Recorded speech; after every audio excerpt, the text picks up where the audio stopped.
Yo, what is up guys? It's me exactly, back brings more daily NBA news. And there's something about saying your opening line as a YouTuber. You know how every YouTuber says something different to start their video every single time. I mean, like literally every single video starts off with the same exact words. There's something about saying those words that it gets you in the mindset. Like I say that and I get hyped about whatever the next thing I'm about to say is, and most of the time I don't even know what the next thing I'm about to say is. Anyways, thank you for coming back once again. You guys are the real MVPs, and if you're new here, if this is your first time, then welcome. You are also greatly appreciated, but make sure that you smack that sub button and hit the bell as well so you can stay up to date with everything that goes on in the NBA on a daily basis. But now, let's just take a quick look at everything that is going on in the NBA. But first, a quick word about this video sponsor.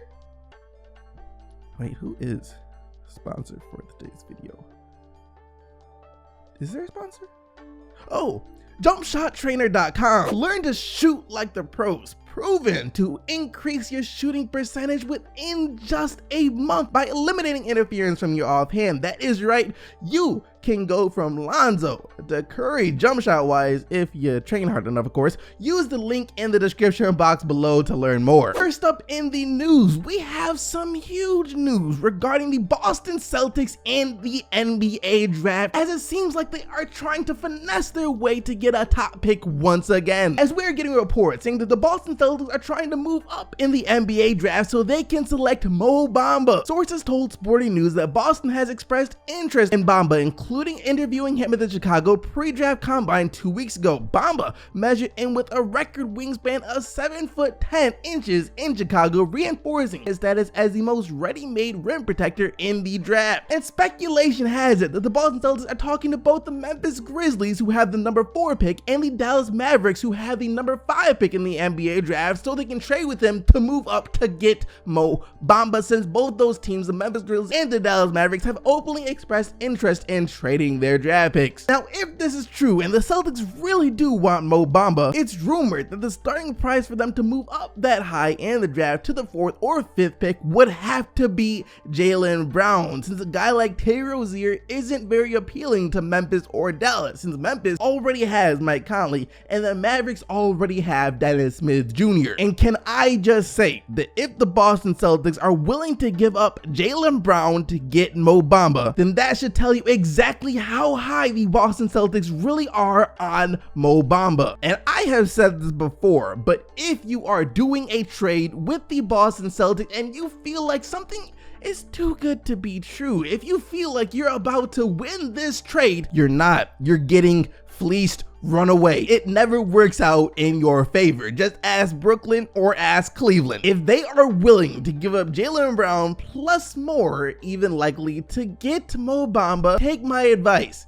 Do not do the trade, just draft Mo Bamba and run away. Matter of fact, if I'm Sacramento, who has the 2nd pick in the draft, or Atlanta, who has the 3rd pick in the draft, assuming the Phoenix Suns just take DeAndre Ayton, I'm going to be that guy that takes Mo Bamba just because the Boston Celtics want Mo Bamba. You have to remember that this Celtics team has the GM and the scouts that were like, you know what, we're going to trade down in the draft from the number 1 pick so we can select Jason Tatum. We would have taken number 1 overall with the 3rd pick over Markelle Fultz, who was perceived to be the unanimous best player in this draft class. So yeah, assuming Ayton is off the board, I'm taking Mo Bamba because I'm trusting whatever the Boston Celtics see in a player more than what my own scouts see in a player. Just saying. Next up in the news, the second media day of the NBA Finals was yesterday, and of course, the main talking point for the Cleveland Cavaliers was still, what on earth was J.R. Smith thinking during the final seconds of game 1? And to start off, the media went back to J.R. Smith just to see if they can get any clarification from the man himself as to what he was thinking and whether or not he truly knew that the score was tied, since we have video proof of him saying that he thought they were up 1, even though after the game he said that he knew that they were tied. And this is what J.R. Smith had to say about that. The video where I thought we were ahead. I might have said that. Not sure, but I might have. And it doesn't stop there, as he then says that he really doesn't even know what he was thinking at the end of that game. After thinking about it a lot, the last 24 hours or however many since the game was over, I can't say I was sure of anything at that point. So. And it still doesn't end there, as J.R. Smith went on to say that he is so happy that that happened to him and not any of his other teammates, since his other teammates wouldn't have been able to handle messing up like he can handle messing up. I told somebody right after the game, I'm glad it happened to me opposed to anybody else on my team.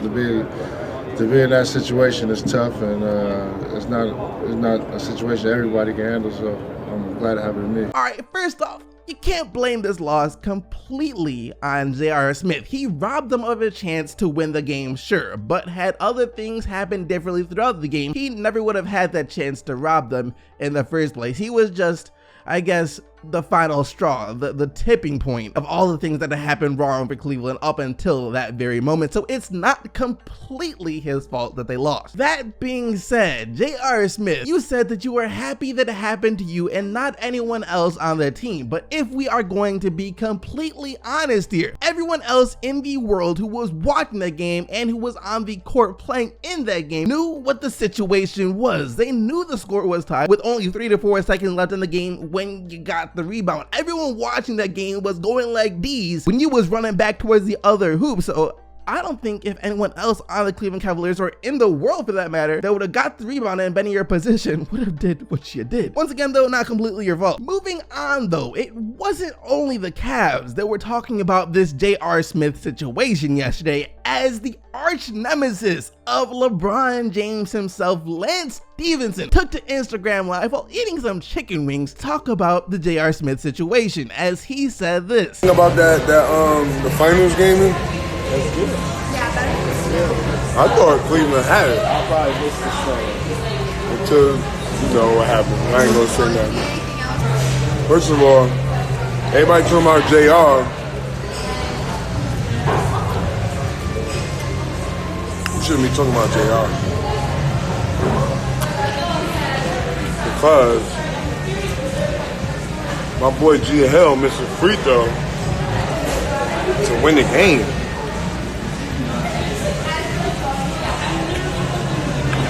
I'm not missing that, bro. No. So they set JR up for that, man. And he also said that his grandma called him up after the game to tell him that his old teammate just missed a free throw. Matter of fact, it's your first time in the finals, bro. Gotta make that. Anybody in their grandma watching that? My grandma hit me like, you know, your teammate missed the free throw. I'm like, what?